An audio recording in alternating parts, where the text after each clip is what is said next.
개인의 성장을 응원하는 아지트 한박사TV의 함쌤입니다. 여러분, 지난 시간에 욱하는 성질 죽이기라는 내용으로 감정 관리에 대한 이야기를 했었습니다. 우리는요, 이 감정 관리가 안 돼서 때로는 애인을 놓치고 때로는 주변 사람을 놓치기도 해요. 저 역시나 마음에 안 드는 직장 상사 감정 관리가 안 돼서 회사를 그만둔 적이 있어요. 그만큼 우리에게 감정 관리라는 건 너무나 중요한 숙제입니다. 그런데 이 감정이라는 것이요, 사건 자체로 부정적인 감정이 생기는 게 아닙니다. 사건에 대한 나의 생각, 이 생각 때문에 고통을 받는 거예요. 다시 말해서 나의 부정적인 생각 때문에 더 화가 나고 감정이 폭발한다라는 겁니다. 쉽게 예를 들어 볼게요. 여러분이 운전을 하고 가고 있었어요.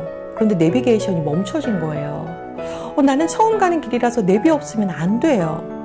어쩔 수 없이 서행을 하면서 다시 전원 버튼을 켜고 있는 순간 뒤에 운전자가 빵빵 하면서 크락션을 울리는 거예요. 어때요, 여러분? 어떤 감정이 드세요? 놀랐죠? 그죠? 죄송하다라는 의미를 갖고 깜빡이를 켜줬어요. 그런데 뒤에 있는 운전자가 갑자기 내 옆으로 오더니 더 크게 빵 하면서 크락션을 울리고 무서운 눈빛으로 쳐다보는 거예요. 어때요? 뭐 이런 사람이 다 있어 이러면서 짜증이 나지 않을까요? 화가 나지 않을까요? 이런 상황에서 어떤 분은 나도 똑같이 빵빵 거려주겠다 이렇게 말하고, 어떤 여성분은 절대로 쳐다보지 않겠어요 이렇게도 말해요. 그런데요, 그분이 창문을 내리는 거예요. 그리고 여러분을 향해서 이렇게 외칩니다.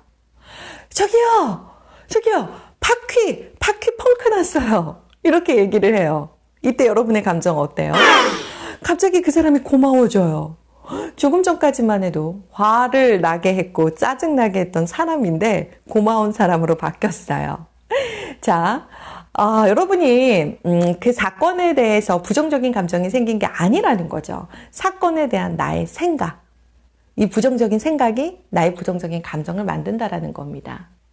나는 운전하면서 생각했거든요. 그 사람이 빵빵거리는 이유, 날 무시하나? 이런 부정적인 생각 때문에 화가 난 겁니다. 이런 것들이 감정적 추론입니다. 결국 내 생각이 내 감정을 불러일으킨 거죠. 이렇게 스트레스를 자주 받고 불쾌한 감정을 자주 느끼는 사람들의 공통점이 있습니다. 바로 부정적인 자동적 사고를 한다라는 거예요. 인지적 오류 때문에 그렇거든요. 우리가 살면서 어떤 사람이나 상황에 대해서 자극을 많이 받아요. 그런데 부정적이고 왜곡되고 또 과장되게 지각해서 우울하고 불쾌하고 화가 나는 경우들도 많이 있습니다.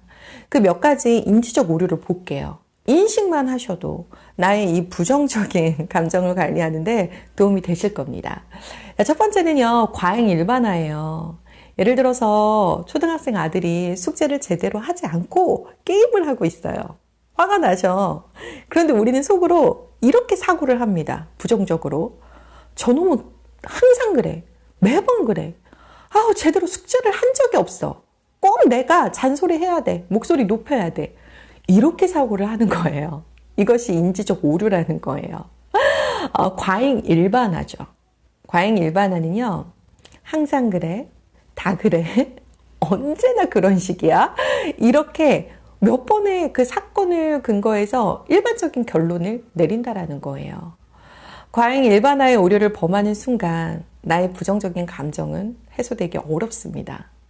두 번째, 흑백 논리, 절대적 사고입니다. 이분법적 사고예요. 아주 극단적으로 사고하는 사람들이 있어요. 뭐 아니면 도. 누군가가 이렇게 이야기를 했어요. 그 사람 내 스타일 아니야. 이렇게 말했어요. 이 말을 극단적으로 생각해서 받아들이는 거예요. 나를 싫어하는구나. 이렇게. 만약에 일을 했는데 성과가 안 나왔어요. 그런데 이렇게 생각해요. 난 망했어. 이러다 보니까 불안이나 화라는 감정을 더 빨리 느낄 수밖에 없죠. 세 번째는요, 임의적 추론, 독심술적 오류입니다. 다른 사람의 마음을 함부로 추측하고 단정하는 거예요. 스스로 지레짐작해서 결론을 내려버립니다. 만약 오늘 여자친구가 내 문자에 대한 답장이 매우 늦었어요. 이번 주말에도 바쁘다고 얘기해요. 그런데 이렇게 생각하는 거죠. 거봐, 남자가 있어. 뭔가 수상해. 이렇게 생각을 합니다. 불쾌한 감정 계속 지속되는 거죠. 후배가 내 메시지에 답장이 늦었어요. 그런데 우리는 임의적 추론을 합니다. 쟤는 날 무시해. 날 골탕 먹이려고 하는 거야. 이렇게 인지적 왜곡을 통해서 스트레스를 더 쌓이게 하는 사람들이 있다라는 거예요. 네 번째, 개인화입니다. 자신과 무관한 사건을요, 자신의 것으로 잘못 해석하는 오류예요. 상사가 이런 말을 했어요. 요즘 사람들 애사심도 없고 책임감도 없어. 이렇게 말한 걸 나를 겨냥해서 한 말이야. 이렇게 받아들이는 거죠.